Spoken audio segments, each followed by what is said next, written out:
પ્રકાશ જાડેજા ધર્મ તારો સંભાળ રે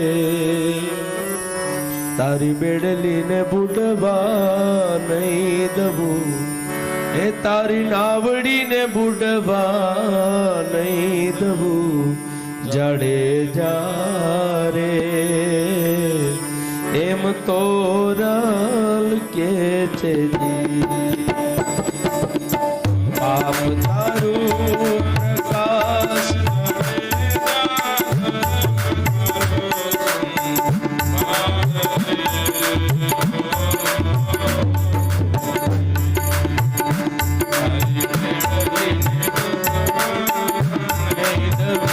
તારી નાવડીને ડૂબવા નહીં યારે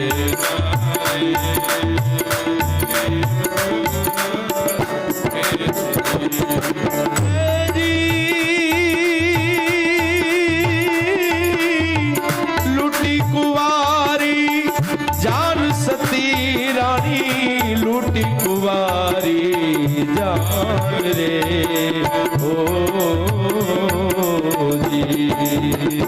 मैं तो सात विष मोड़ बंदा मारिया मैं तो सात विष मोड़ बंदा मारिया तोड़ा दे रे एम जे सल के छे जी ओ जी रे एम जाने जो के छे जी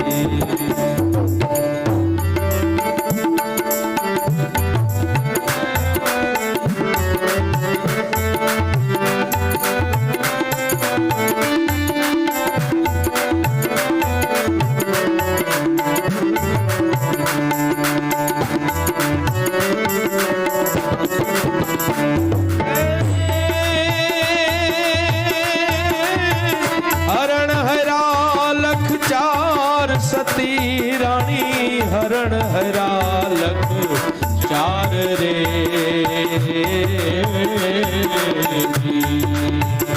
मैं तो वन नाते मोरला मारिया मैं तो वन नारे मोरला मारिया तोड़ा दे रे एम जे सल के जी ओ जी रे एम जाने जो के जी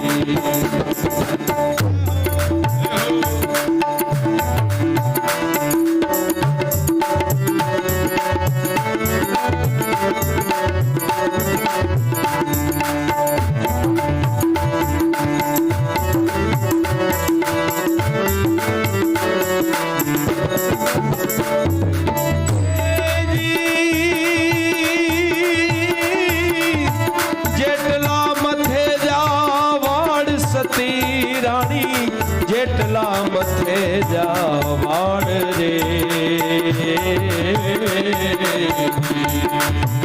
सती आटला ते वक्रम में करा सती आटला ते वक्रम में करा तोड़ा दे रे एम जे सल बोला जे सल राय सती रानी बोला जे सल राय रे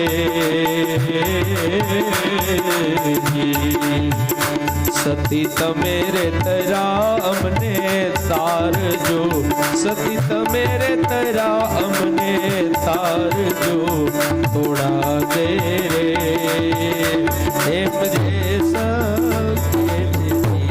ओ जी रे जाड़े जो के ओ जी रे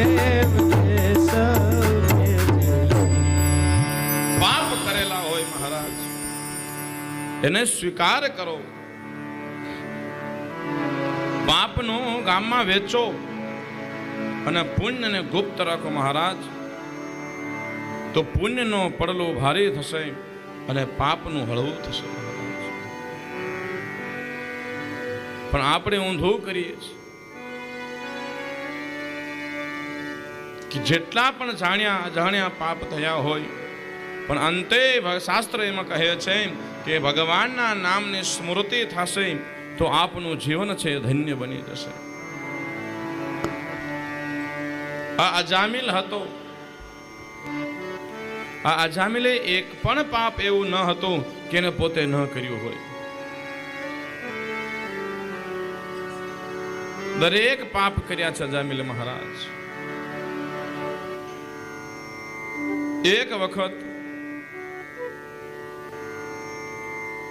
ચતુર્માસનો સમય આવ્યો. ત્યાંથી સાધુ સંતો ચાતુર્માસ કરવા માટે નીકળ્યા. પેદલ યાત્રી હતા. એ કાનકુબ્જ નામના શહેરની અંદર પહોંચ્યા એ સાધુ સંતો. અને સંતોએ ગામમાં પૂછ્યું કે મહારાજ, અમારે ચાતુર્માસ કરવા માટે જઈએ છીએ, પણ એક રાત અમારા ગામની અંદર રોકાવું છે. કોઈ બ્રાહ્મણનું ઘર હોય તમને બતાવો. બ્રાહ્મણના ઘર સિવાય અમે ક્યાંય ભોજન નથી કરતા મહારાજ. ત્યારે ચોરાની અંદર ઠઠ્ઠા મસ્કરી કરવાવાળા વ્યક્તિઓ બેઠા હતા. એને અજામિલનું ઘર બતાડ્યું મહારાજ. કે મહારાજ ત્યાં જાઓ, જો બ્રાહ્મણનું ઘર છે ત્યાં તમારી બધી સેવા ચાકરી થશે મહારાજ. અને આ સાધુ સંતોને ખબર ન હતી. સંધ્યાનો સમય હતો, દિવસ ઢળવાનું હતું. અજામિલ ઘરની ક્યાંક બહાર ગયો હતો.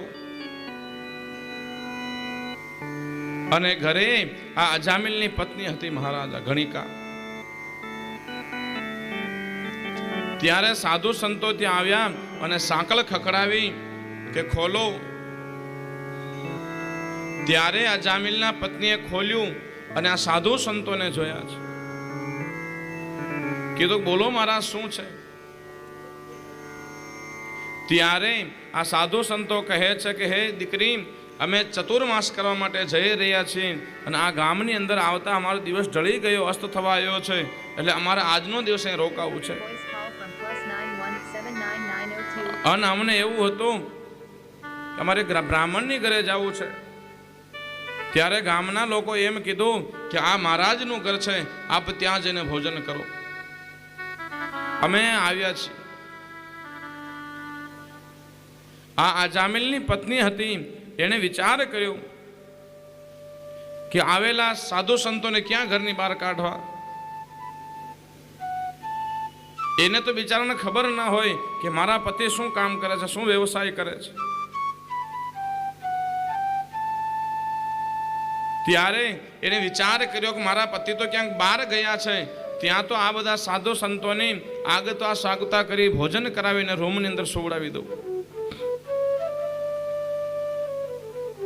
ત્યાં તો સાધુ સંતોને બોલાવ્યા અને આ અજામિલની જે પત્ની હતી ગણિકા, એ બધી રસોઈ તૈયાર કરી બધા સાધુ સંતોને ભોજન કરાવ્યા